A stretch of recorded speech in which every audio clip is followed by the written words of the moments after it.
Hi ಎಲ್ರಿಗೂ ನಮಸ್ಕಾರ. Welcome back to my channel. ನಾನು ನಿಮ್ಮ ರಮ್ಯ ನವೀನ್. ಫ್ರೆಂಡ್ಸ್, ಇವತ್ತು ನಾನು ಶುಕ್ರವಾರದ ವ್ಲಾಗ್ನ ಶುರು ಮಾಡಿದ್ದೀನಿ.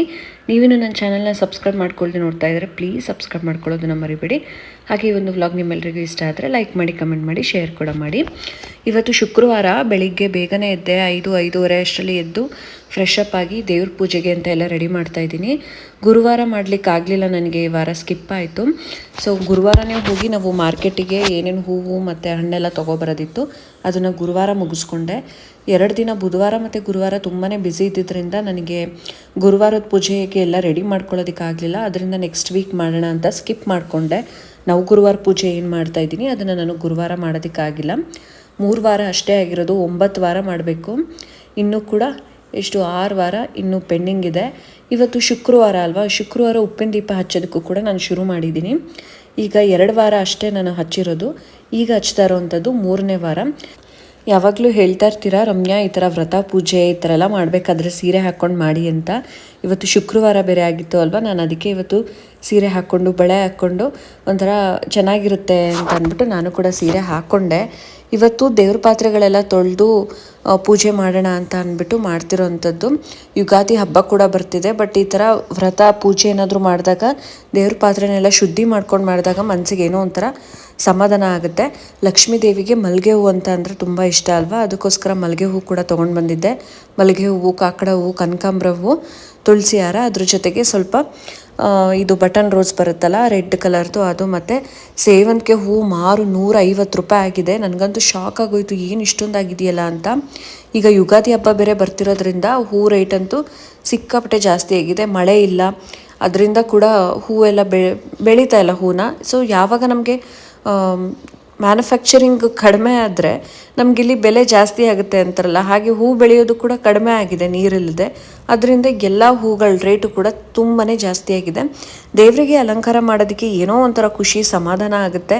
ಅದರಲ್ಲೂ ಈ ಥರ ಶುಕ್ರವಾರ ಮತ್ತು ಗುರುವಾರ ಅಂದರೆ ನನಗಂತೂ ಎಲ್ಲೆಲ್ಲದ ಭಕ್ತಿ ಬಂದೇ ಬಿಡುತ್ತೆ. ಏನಂತ ಅಂದರೆ ನಾನು ನಿಮ್ಮ ಜೊತೆ ಶೇರ್ ಮಾಡ್ಕೊಳ್ಳೇಬೇಕು. ನಿಮ್ಮೆಲ್ರಿಗೂ ಗೊತ್ತು, ನನ್ನ ವ್ಲಾಗ್ನ ಕಂಟಿನ್ಯೂಸ್ ಆಗಿ ನೋಡಿರೋರಿಗೆ ಗೊತ್ತಿರುತ್ತೆ. ನಾನೀಗ ಶುಕ್ರವಾರದ ಉಪ್ಪಿನ ದೀಪ ಹಚ್ಚಿ 2 ವಾರಗಳಷ್ಟಾಗಿದೆ. ಈಗ 3ನೇ ವಾರ ಹಚ್ತಿರೋದು. ನಾನು ಹೇಳಿದೆ ಅಲ್ವಾ, ಸಂಕಲ್ಪ ಮಾಡಿಕೊಂಡು ಮನಸ್ಸಲ್ಲಿ ನಾವೇನಾದರೂ ಸಂಕಲ್ಪ ಮಾಡಿಕೊಂಡು ಲಕ್ಷ್ಮೀ ದೇವಿಗೆ ಭಕ್ತಿಯಿಂದ ಮಡಿಯಿಂದ ಉಪ್ಪಿನ ದೀಪನ ಹಚ್ಚೋದ್ರಿಂದ ನಮ್ದು ಏನೇ ಸಮಸ್ಯೆ, ನಾವು ಮನಸ್ಸಲ್ಲಿ ಏನು ಅಂದ್ಕೊಂಡಿರ್ತೀವೋ ಅದೇನೇ ಇದ್ದರೂ ಕೂಡ ಖಂಡಿತವಾಗ್ಲೂ ನೆರವೇರುತ್ತೆ ಅಂತ ನಾನು ಅದನ್ನು ಹೇಳ್ಕೊಳ್ಳೇಬೇಕು. ನಾನೀಗ 2 ವಾರ ಹಚ್ಚಿದ್ದು, ಇನ್ನೂ 3ನೇ ವಾರ ಕೂಡ ಕಂಪ್ಲೀಟ್ ಆಗಿಲ್ಲ. ನನಗೆ ಗುರುವಾರ ನಾನು ಏನು ಅಂದ್ಕೊಂಡಿದ್ನೋ ಆ ಕೆಲಸ ಆಗಿದೆ. ನನಗೆ ಗುಡ್ ನ್ಯೂಸ್ ಸಿಕ್ಕಿದೆ. ಸೊ ಆದಷ್ಟು ಬೇಗ ನಾನು ಏನದು ಗುಡ್ ನ್ಯೂಸ್ ಅಂತ ನಿಮ್ಮೆಲ್ಲರ ಜೊತೆ ಶೇರ್ ಮಾಡ್ಕೋತೀನಿ. ವೆಯ್ಟ್ ಮಾಡ್ತಾಯಿರಿ. ಒಂಥರ ಆಶ್ಚರ್ಯ, ರೋಮಾಂಚನ ಆಗೋಯ್ತು. ನಾನು ನಿಮ್ಮ ಜೊತೆ ಎಷ್ಟೋ ಸಲ ಹೇಳ್ಕೊಂಡಿದ್ದೀನಿ, ನನಗೇನೇ ಒಂದು ಒಳ್ಳೆ ವಿಚಾರಗಳು ಬರಬೇಕು, ಒಳ್ಳೇದಾಗಬೇಕು ಅಂದರೆ ಅದು ಯೂಶಲಿ ಗುರುವಾರನೇ ಆಗುತ್ತೆ ಅಂತ. ಅದೇ ಥರ ಆಗಿದ್ದು ಗುರುವಾರನೇ ನನಗೆ ಗುಡ್ ನ್ಯೂಸ್ ಗೊತ್ತಾಗಿದ್ದು. ದೇವರು ಇಷ್ಟು ಬೇಗ ಕರುಣಿಸ್ತಾನೆ ಅಂತ ನಾನು ಅಂದ್ಕೊಂಡಿರಲಿಲ್ಲ. ಇಷ್ಟು ಬೇಗ ನಾನು ಮಾಡ್ಕೊಂಡಿದ್ದ ಸಂಕಲ್ಪ ನೆರವೇರುತ್ತೆ ಕೆಲಸ ಅಂತ ನಾನು ಅಂದ್ಕೊಂಡೇ ಇರಲಿಲ್ಲ. ಒಂಥರ ನನಗೆ ರೋಮಾಂಚನ ಆಗೋಯಿತು. ಸೊ ಈ ದೀಪವನ್ನು ಹೇಗೆ ಹಚ್ಚೋದು ಹೇಗೆ ಅಂತ ಅಂದ್ಬಿಟ್ಟು ನಾನು ಇನ್ನು ಡೀಟೇಲ್ ಆಗಿ, ನಿಮ್ಗೆ ಯಾವುದೇ ಸಮಸ್ಯೆ ಇರಲಿ 100% ನಿಮಗೆ ಅದಕ್ಕೆ ಸೊಲ್ಯೂಷನ್ ಸಿಕ್ಕೇ ಸಿಗುತ್ತೆ. ಆರ್ಥಿಕವಾಗಿ ಎಸ್ಪೆಷಲಿ ಹಣಕಾಸಿನ ವಿಷಯ ಆಗಿರ್ಬೋದು, ಅಥವಾ ಆರೋಗ್ಯದ ವಿಷಯ ಆಗಿರ್ಬೋದು, ಅಥವಾ ನಿಮ್ಮ ಮನೇಲಿ ಬೇರೆ ಸಮಸ್ಯೆ ಆಗಿರ್ಬೋದು, ಅಥವಾ ನಿಮ್ಮ ಪರ್ಸ್ನಲ್ ಏನೇ ಆಗಿದ್ರೂ ಕೂಡ ನಿಮಗೆ ಸೊಲ್ಯೂಷನ್ ಅನ್ನೋದು ಸಿಕ್ಕೇ ಸಿಗುತ್ತೆ. ಸೊ ಕಂಪ್ಲೀಟಾಗಿ ನಾನು ಸಾರಾ ಪ್ರಪಂಚದಲ್ಲಿ ಉಪ್ಪಿನ ದೀಪನ ಹೇಗೆ ಹಚ್ಚೋದು, ಅದ್ರ ಪ್ರೊಸೀಜರ್ ಏನು ಅಂತ ಡೀಟೇಲಾಗಿ ನಾನು ವಿಡಿಯೋ ಮಾಡಿ ಹಾಕಿದ್ದೀನಿ. ಸೊ ನಾನು ಮೆನ್ಷನ್ ಕೂಡ ಮಾಡಿರ್ತೀನಿ ಟೈಟಲಲ್ಲಿ. ನೀವು ಹೋಗ್ಬಿಟ್ಟು ವಿಸಿಟ್ ಮಾಡಿ ಆ ಚಾನಲ್ನ, ಕಂಪ್ಲೀಟಾಗಿ ವಿಡಿಯೋನ ನೋಡಿ. ಸೊ ಅದರಿಂದ ನಿಮಗೂ ಕೂಡ ನಿಮ್ದು ಯಾವುದೇ ಸಮಸ್ಯೆ ಅಥವಾ ನೀವೇನೇ ಮನಸ್ಸಲ್ಲಿ ಏನೇ ಅಂದ್ಕೊಂಡಿದ್ರು ಕೂಡ ಆ ಕೆಲಸಗಳು ನೆರವೇರುತ್ತೆ ಅಂತ ಹೇಳೋದಕ್ಕೆ ಇಷ್ಟಪಡ್ತೀನಿ. ಈಗ ನೋಡಿ, ನಾನು ದೀಪ ಎಲ್ಲ ರೆಡಿ ಮಾಡ್ಕೊಂಡಾಯಿತು, ಪೂಜೆ ಮಾಡ್ತಾಯಿದ್ದೀನಿ. ರಾಹುಕಾಲ ಇದ್ದಿದ್ದರಿಂದ ನಾನು ಇವತ್ತು ಬೆಳಿಗ್ಗೆ ಬೇಗ ಎದ್ದು ಮಾಡೋದಕ್ಕಾಗಲಿಲ್ಲ. ಬೇಗ ಎದ್ದಿದ್ದೆ, 5 ಗಂಟೆಗೆ ಏನೋ ಎದ್ದೆ. ಆದರೆ ನನಗೆ ಪೂಜೆನ ಕಂಪ್ಲೀಟ್ ಮಾಡೋದಕ್ಕೆ ಸ್ವಲ್ಪ ಜಾಸ್ತಿನೇ ಟೈಮ್ ಬೇಕಾಯಿತು. ದೇವ್ರ ಮನೆಯೆಲ್ಲ ಕಂಪ್ಲೀಟಾಗಿ ಕ್ಲೀನ್ ಮಾಡಿ ಪೂಜೆನ ಮಾಡಬೇಕಾಗಿದ್ದರಿಂದ ಒಟ್ಟಿಗೆ ರಾಹುಕಾಲ ಮುಗ್ದಾದ್ಮೇಲೆ ಮಾಡೋಣ ಅಂತ 9:30 ನಂತರ ನಾನು ಪೂಜೆ ಮಾಡಿ ಮಹಾಮಂಗಳಾರತಿ ಕೂಡ ಮಾಡಿದ್ದಾಯಿತು.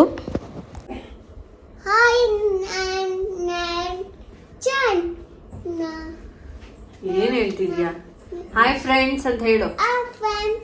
ಸೊ ಪೂಜೆ ಎಲ್ಲ ಮುಗೀತು. ಬೆಳಿಗ್ಗೆಯಿಂದ ಬೇರೆ ಬೇರೆ ಕೆಲಸಗಳು ಇತ್ತು.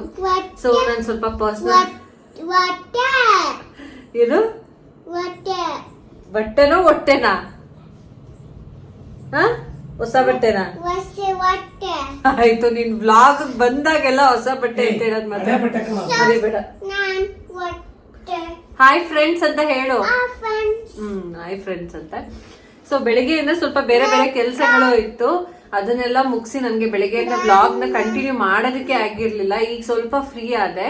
ಸೊ ಒಂದ್ ಕೊರಿಯರ್ ಕೂಡ ಬಂತು. ಆ ಕೊರಿಯರ್ ಏನು ಅಂತ ತೋರಿಸ್ತೀನಿ. ನವೀನ್ ಒಂದ್ ಜ್ಯುವೆಲ್ರಿ ತಗೊಂಡೆ ನಾನು. ಗೋಲ್ಡಾ? ಅದು ಕಾಮಿಡಿ ಅಂತ ಹೇಳ್ಬೇಕು ಅಷ್ಟೇ, ಇನ್ನು ನಾನು ಕೇಳಂಗಿಲ್ಲ, ನೀವು ಕೊಡ್ಸಂಗಿಲ್ಲ. ಸೊ ಏನು ಗೋಲ್ಡ್ ರೇಟ್, ಮೊನ್ನೆ ನಾನು ಸರ ತಗೊಂಡಾಗ 6360 ರೂಪಾಯಿ ಇತ್ತು. ಇವತ್ತು ಆಲ್ರೆಡಿ 6460 ರೂಪಾಯಿ, 100 ರೂಪೀಸ್ ಜಾಸ್ತಿ ಆಗಿದೆ ನೆನ್ನೆಗೆ. ಇವತ್ತಿನ ರೇಟ್ ನನಗೆ ಗೊತ್ತಿಲ್ಲ, ನೆನ್ನೆಗೆನೆ ಜಾಸ್ತಿ ಆಗಿದೆ. ಸೊ ಇದು ಆರ್ಟಿಫಿಷಿಯಲ್ ಜ್ಯುವೆಲ್ರಿನೇ, ಕರಿಜೇಡದ ಸರ ಅಂತ ಈಗೆಲ್ಲ ತುಂಬಾನೇ ಟ್ರೆಂಡು ಮತ್ತೆ ತುಂಬಾ ಫೇಮಸ್ ಈಗ. ಅದು ತುಂಬಾ ಚೆನ್ನಾಗೂ ಕೂಡ ಕಾಣುತ್ತೆ, ಹಾಕೊಂಡಾಗಂತೂ ಸೂಪರ್ಬ್ ಆಗಿ ಕಾಣುತ್ತೆ. ಅದನ್ನ ನಾನು ತಾನ್ವಿ ಫ್ಯಾಷನ್ ಪೇಜ್ ಅಲ್ಲಿ ಸ್ಯಾರಿ ತರಿಸಿದೆ ನೋಡಿ, ಲಾಸ್ಟ್ ಟೈಮ್ ಗ್ರೀನ್ ಸ್ಯಾರಿ, ಅದೇ ಪೇಜ್ ಇಂದ ತರಿಸಿರೋದು. ತುಂಬಾ ಚೆನ್ನಾಗಿರುತ್ತೆ. ನನ್ನ ಹತ್ರ ಈ ತರದ್ರಲ್ಲಿ ಬೇರೆ ಕಲರ್ ಅಲ್ಲಿ ಇತ್ತು ಆಯ್ತಾ, ಬಟ್ ಬ್ಲ್ಯಾಕ್ ಏನ್ ಹೇಳ್ತೀರಾ ನೀವು. ನಾನು ಯೋಚನೆ ಮಾಡ್ತಾ ಇದ್ದೆ, ಇದು ಇನ್ಸ್ಟಾಗ್ರಾಮ್ ಅಲ್ಲೆಲ್ಲ ನೋಡಿದಾಗ ಇದ್ರಲ್ಲಿ ಸೇಮ್ ಗೋಲ್ಡ್ ಅಲ್ಲಿ ಮಾಡಿಸ್ಕೋಬಹುದಲ್ವಾ, 120 ಗ್ರಾಮ್ಸ್ಗೆ ಪೆಂಡೆಂಟ್ ಮತ್ತೆ ಇಯರಿಂಗ್ ಎಲ್ಲ ಸೇಮ್. ಅದನ್ನ ಏನ್ ಹೇಳ್ತಿದ್ರು ಅದೇನೋ ನಾಗರಾಜ್ ಸರ ಅಂತ ಏನೋ ಅಂತ ಇದ್ರು ಅದನ್ನ. ಸೊ ಇದು ಮಾಡಿಸ್ಕೊಂಡ್ರೆ ತುಂಬಾ ಚೆನ್ನಾಗಿರುತ್ತೆ ಅಂತ ನಾನ್ ಅನ್ಕೋತಾ ಇದ್ದೆ. ಬಟ್ ನನ್ಗೆ ಅದಕ್ಕೆಲ್ಲ ಗೋಲ್ಡ್ಗೆ ಇನ್ವೆಸ್ಟ್ ಮಾಡೋದಕ್ಕಿಂತ ಈ ತರದನ್ನ ಎಸ್ಪೆಷಲಿ ನಾವು ಹಾಕೊಂಡ್ರೆ ಅದು ಗೋಲ್ಡ್ ಯಾವ್ದು ಅಂತಾನು ಗೊತ್ತಾಗಲ್ಲ, ಆರ್ಟಿಫಿಷಿಯಲ್ ಅಂತಾನು ಗೊತ್ತಾಗಲ್ಲ. ಸೊ ತುಂಬಾ ಅಂದ್ರೆ ತುಂಬಾ ಚೆನ್ನಾಗಿದೆ. ಕ್ವಾಲಿಟಿ ಅಂತೂ ಸೂಪರ್ಬ್ ಅಂತ ಹೇಳ್ಬೋದು. ಹತ್ರದಿಂದ ತೋರಿಸ್ತೀನಿ ನಾನು. ನೋಡಿ ಎಷ್ಟು ಚೆನ್ನಾಗಿದೆ. ಆ ಲಕ್ಷ್ಮಿ ಪೆಂಡೆಂಟ್ ಕೂಡ ತುಂಬಾನೇ ಚೆನ್ನಾಗಿದೆ. ಇವನ್ ಬೇರೆ ಮಧ್ಯ ಹಾಯ್ ಇವನ್ ಎಷ್ಟು ತರ್ಲೆ ಆಗಿದ್ದಾನೆ ಅಂದ್ರೆ ಅಥರ್ವ. ಈಗ ಬೇರೆ ಸಮ್ಮರ್ ಹಾಲಿಡೇಸ್ ಬೇರೆ ಇದೆ ಅಲ್ವಾ, ಸಮ್ಮರ್ ಕ್ಯಾಂಪ್ಗೆ ಇನ್ನೂ ಜಾಯಿನ್ ಆಗಿಲ್ಲ. ಅವ್ನಿಗೆ 10th ಇಂದ ಇರೋದು ಸಮ್ಮರ್ ಕ್ಯಾಂಪ್. ಜಾಯಿನ್ ಮಾಡ್ಲೇಬೇಕು. ನಾನು ಆಲ್ರೆಡಿ ಇವ್ರ ಮ್ಯಾಮ್ ಜೊತೆ ಎಲ್ಲ ಮಾತಾಡಿದ್ದೀನಿ. ಸೊ 10ನೇ ತಾರೀಕಿಂದ ಏನಾಯ್ತು, ಜೀವನ ಬಿಡ್ಬಾ ಅಂತ ಹೇಳಿದಲ್ಲ, ಹಂಗೆ ಮನೆ ಪಕ್ಕದಲ್ಲಿ ಒಂದು ಸ್ಕೂಲ್ ಇತ್ತಲ್ಲ, ವಿಚಾರಿಸಿದ್ರಾ? ಓಪನ್ ಮಾಡ್ತಾ ಇದ್ರು. ನಾನು ಹೋಗ್ಬಿಟ್ಟೆ. ಪಾಪು ಸ್ಕೂಲ್ ಬಾ ಅಂದ್ರೆ ಫುಲ್ ಅಲ್ಲ ಸ್ಟಾರ್ಟ್ ಮಾಡ್ಕೊಬಿಟ್ಟವನೆ. ಅವ್ನು ಅಲ್ಲಿಗೆ ಸ್ವಲ್ಪ ಮತ್ತೆ ಏನಂದ್ರೆ ಈಗ ಆಲ್ರೆಡಿ ಇವನು SPM ಅಲ್ಲೇ ಅಡ್ಜಸ್ಟ್ ಆಗಿದ್ದಾನೆ. ಅಂದ್ರೆ ಮನೆಯಿಂದ ಹೋಗ್ಬೇಕಾದ್ರೆ ಈಗ ಸ್ವಲ್ಪ ನಗರ ಮಾಡ್ತಾನೆ. ಸುಮ್ಮನಿರು, ನೀನ್ ಹತ್ರ ಹೇಳಿ ಅವ್ನಿಗೆ ಭಯ ಪಡಿಸ್ಬೇಡ ಆಯ್ತಾ. ಮುಂಚೆ ಸ್ಕೂಲ್ಗೆ ಹೋಗೋದ್ ಬೇಡ ಅಂದ್ರೆ ಅಳ್ತಿದವನು, ಈಗ ಸ್ಕೂಲ್ ಅಂದ್ರೆ ಗೊತ್ತಾಗ್ತಿರ್ಲಿಲ್ವಲ್ಲ, ಅವಾಗ ಆರಾಮಾಗಿ ಹೋಗೋದು, ಆಟ ಆಡ್ಕೊಂಡ್ ಬರೋದು. ಈಗ ಸ್ವಲ್ಪ ಕಲ್ಸೋದಕ್ಕೆಲ್ಲ ಶುರು ಮಾಡಿರ್ತಾರಲ್ಲ, ಅದಕ್ಕೆ ಬೋರಿಂಗ್ ಆಗ್ಬಿಟ್ಟಿದೆ ಈಗ ಅವನಿಗೆ, ಅಲ್ವೇನಾ? ಸ್ಕೂಲ್ ಬೇಕಾ ಬೇಡ್ವಾ? ಸ್ಕೂಲ್ ಬೇಕು ನೋಡಿ ಹೆಂಗ್ ಮಾಡ್ಕೊಂಡು ಅಂತೆ. ಹೋಗ್ತೀನಿ, ಸ್ಕೂಲ್ಗೆ ಹೋಗೋಣ ಹೇಳು ಮೊದಲೇ. ಆಯ್ತು ಈಗ ಬೇಡ ಅಂತ ಬೇಡ ಡಾ ಇನ್ನು ಕರೆಕ್ಟ್ ಆಗಿ ಬರಲ್ಲ ಅವ್ನಿಗೆ. ಅಜ್ಜಿ ಮನೆ ಕಳಿಸ್ಬಿಡ್ತೀವಿ, ಅಜ್ಜಿ ಸ್ಕೂಲ್ಗೆ ಹೋಗು. ಸೊ ಆಯ್ತಾ, ಈ ಸರದ ಬಗ್ಗೆ ಹೇಳ್ತಾ ಇದೆ ಅಲ್ವಾ, ತುಂಬಾನೇ ಚೆನ್ನಾಗಿದೆ. ಅವ್ರ ಪೇಜ್ ಅಲ್ಲಿ ಯೂಶಲಿ ಸ್ಯಾರೀಸ್ ಇರ್ಬೋದು ಮತ್ತೆ ಜ್ಯುವೆಲರೀಸ್ ಇರ್ಬೋದು, ತುಂಬಾ ಚೆನ್ನಾಗಿರುತ್ತೆ. ಕ್ಯಾಶ್ ಆನ್ ಡೆಲಿವರಿ ಇರೋದಿಲ್ಲ, ಆನ್ಲೈನ್ ಪೇಮೆಂಟ್ ಇರುತ್ತೆ. ಬಟ್ ಅದು ಟ್ರಸ್ಟೆಡ್ ಪೇಜ್. ಸೊ ತುಂಬಾ ಚೆನ್ನಾಗಿ ಕಳ್ಸ್ಕೊಡ್ತಾರೆ, ತುಂಬಾ ಚೆನ್ನಾಗಿ ಕೂಡ ಇದೆ. ಇದಕ್ಕೆ ಇಯರಿಂಗ್ ಕೂಡ ಇದ್ರಲ್ಲೇನೆ ಬರುತ್ತೆ. ಈಗ ನಾವು ಸ್ಯಾರೀಸ್ ಎಲ್ಲ ಹಾಕೋತೀವಿ ನೋಡಿ, ಆಗಂತೂ ಸಿಕ್ಕಾಪಟ್ಟೆ ಬ್ಯೂಟಿಫುಲ್ ಆಗಿ ಕಾಣುತ್ತೆ. ನಾನು ಇದನ್ನ ವೇರ್ ಮಾಡ್ತೀನಲ್ಲ, ಅವಾಗ ನಾನು ತೋರಿಸ್ತೀನಿ ಹಾಕೊಂಡಾಗ ಎಷ್ಟು ಚೆನ್ನಾಗಿ ಕಾಣುತ್ತೆ ಅಂತ. ಸೊ ಇದು ಬಂದು ಇಯರಿಂಗ್. ಅಥರ್ವ ನೀನ್ ಎಲ್ಗ ಹಾಕೋತಿದ್ಯಾ ಮಗ್ನೆ, ಕುಡಿಲಿ. ಸೊ ಇದು ಸರ ಅಮ್ಮಂದು ಸರ ಈ ತರ ಕಾಣುತ್ತೆ, ಚೆನ್ನಾಗಿ ಕಾಣುತ್ತೆ. ಎಷ್ಟು ತರ್ಲೆ ಅಂದ್ರೆ ನಂಗೆ ಯಾವಾಗ ಸ್ಕೂಲ್ ಸ್ಟಾರ್ಟ್ ಆಗುತ್ತಪ್ಪ ಅಂತ ಅನ್ಸ್ಬಿಟ್ಟಿದೆ. ನಿಮ್ ಮಕ್ಳು ಹೀಗೆ ಆಡ್ತಾರ? ಯೂಶಲಿ ಮಕ್ಳು ಅಂದ್ರೇನೆ ಹಿಂಗೆ ಅಲ್ವಾ ಯಪ್ಪ. ಆಗಲ್ಲ ಮೇಂಟೈನ್ ಮಾಡಕ್ಕಂತ ನನ್ ಕೈಲಿ ಆಗ್ತಾನೆ ಇಲ್ಲ. ಸುಮ್ನಿರೋ ಸ್ಟ್ಯಾಂಡ್ ಬಿದೋಗುತ್ತೆ ನೋಡಿ, ಎಷ್ಟು ಚೆನ್ನಾಗಿ ಕಾಣುತ್ತೆ. ನಂಗಂತೂ ಈಗಲೇ ಹಾಕೋಬೇಕಂತ ಅನ್ಸಿದೆ. ಬಟ್ ನಾನು ಸ್ಯಾರಿಗೆ ವೇರ್ ಮಾಡಿ ತೋರಿಸ್ತೀನಿ ಯಾವ ತರ ಕಾಣುತ್ತೆ ಏನು ಅಂತ. ಅದು ಹಾಕೊಂಡಾಗ ತೋರಿಸ್ತೀನಿ. ಬಟ್ ತುಂಬಾನೇ ಬ್ಯೂಟಿಫುಲ್ ಆಗಿದೆ. ಸುಮ್ನಿರೋ ಆಫ್ ಮಾಡ್ಬೇಡ, ನಾನು ಮಾತಾಡ್ತಿದೀನಿ. ಸೊ ನಿಮಗೆ ಯಾರಿಗಾದ್ರೂ ಪರ್ಟಿಕ್ಯುಲರ್ ಆಗಿ ಇದನ್ನ ತರ್ಸ್ಕೋಬೇಕು ಅಂತ ಇದ್ರೆ ಡಿಸ್ಕ್ರಿಪ್ಷನ್ ಅಲ್ಲಿ ಲಿಂಕ್ ಹಾಕಿರ್ತೀನಿ. ಅಥವಾ ಸೀರಿಯಸ್ಲಿ ನಾನು ಹೊಡೆದ್ಬಿಡ್ತೀನಿ ಈಗ ನೋಡಿ, ನಂಗೆ ಬ್ಲಾಗ್ ಮಾಡಕ್ಕೆ ಬಿಡಲ್ಲ ಇವನು. ಏನಂದ್ರೆ ಈಗ ಆಫ್ ಮಾಡ್ಬಿಟ್ಟು ಮತ್ತೆ ಅವನ ಮುಖ ನಾವು ನೋಡ್ಕೊಂಡು ನಿಂತ್ಕೊಳ್ಳೋದು. ಅಯ್ಯೋ ಹೋಗು ಹೋಗು ಆಯ್ತು. ಸೊ ಡಿಸ್ಕ್ರಿಪ್ಷನ್ ಅಲ್ಲಿ ಲಿಂಕ್ ಹಾಕಿರ್ತೀನಿ, ಅವ್ರ ಪೇಜ್ ನ ವಿಸಿಟ್ ಮಾಡಿ. ನಿಮ್ಗೆ ಇಷ್ಟ ಆದ್ರೆ ಬೈ ಮಾಡ್ಬೋದು, ತುಂಬಾನೇ ಚೆನ್ನಾಗಿದೆ ಕ್ವಾಲಿಟಿ. ಸೊ ಆಗ್ಲೇ ಹೇಳ್ದಾಗೆ ಇನ್ನು ನಿಮ್ಗೆ ಉಪ್ಪಿನ ದೀಪದ ಬಗ್ಗೆ ಕಂಪ್ಲೀಟ್ ಆಗಿ ಡೀಟೇಲ್ಸ್ ಬೇಕು, ಆ ದೀಪ ಹಚ್ಚೋದು ಹೇಗೆ ಏನು ಅಂತ ನೀವು ತಿಳ್ಕೊಬೇಕು ಅಂತ ಇಂಟ್ರೆಸ್ಟ್ ಇದ್ರೆ ನನ್ನ ಹೊಸ ಚಾನಲ್ ಸಾರಾ ಪ್ರಪಂಚಗೆ ಒಂದ್ಸಲ ವಿಸಿಟ್ ಮಾಡಿ, ಅಲ್ಲೂ ಕೂಡ ಸಬ್ಸ್ಕ್ರೈಬ್ ಮಾಡ್ಕೊಳ್ಳಿ. ಕಂಪ್ಲೀಟ್ ಡೀಟೇಲ್ ಆಗಿ ನಾನು ಅಲ್ಲಿ ದೀಪ ಹಚ್ಚೋದ್ರ ಬಗ್ಗೆ ಹೇಳಿದ್ದೀನಿ. 100% ಶ್ಯೂರ್ ಅದನ್ನ ಹಚ್ಚಿದಾಗ ಖಂಡಿತವಾಗ್ಲೂ ಒಳ್ಳೇದಾಗುತ್ತೆ. ಸೊ ನನಗೆ ಬ್ಲಾಗ್ ಮಾಡೋದಕ್ಕೆ ಬಿಡ್ತಿಲ್ಲ ಇವನು, ನಾನು ಇಷ್ಟೇ ಇನ್ಫಾರ್ಮೇಶನ್ ಕೊಡೋದಕ್ಕಾಗಿದ್ದು. ಇನ್ನು ಏನೇನೋ ಮಾತಾಡ್ಬೇಕು ಅಂತ ಅನ್ಕೊಂಡು ಪ್ರಿಪೇರ್ ಆಗಿ ಮೆಂಟಲಿ ಬಂದಿರ್ತೀನಿ, ಬಟ್ ಇವನು ಬಿಡ್ತಾ ಇಲ್ಲ, ಮಧ್ಯ ಡಿಸ್ಟರ್ಬ್ ಮಾಡ್ತಾ ಇದ್ದಾನೆ. ಮಕ್ಕಳೇ ಆಗಲ್ವಾ, ಸ್ವಲ್ಪ ಸಮ್ಮರ್ ಕ್ಯಾಂಪ್ಗೆ ಕಳ್ಸೋದ್ವರೆಗೂ ನಾನು ಸ್ವಲ್ಪ ಬ್ಯುಸಿನೇ ಇವನು ನೋಡ್ಕೊಳ್ಳೋದ್ರಲ್ಲಿ. ಹಾಗಾಗಿ ನಾನು ಹೋಲ್ ಡೇ ಬ್ಲಾಗ್ ಮಾಡೋದಕ್ಕೆ ಆಗ್ತಾನೆ ಇಲ್ಲ, ಬಟ್ ಆದಷ್ಟು ಟ್ರೈ ಮಾಡ್ತೀನಿ. ಸೊ ನಿಮಗೆ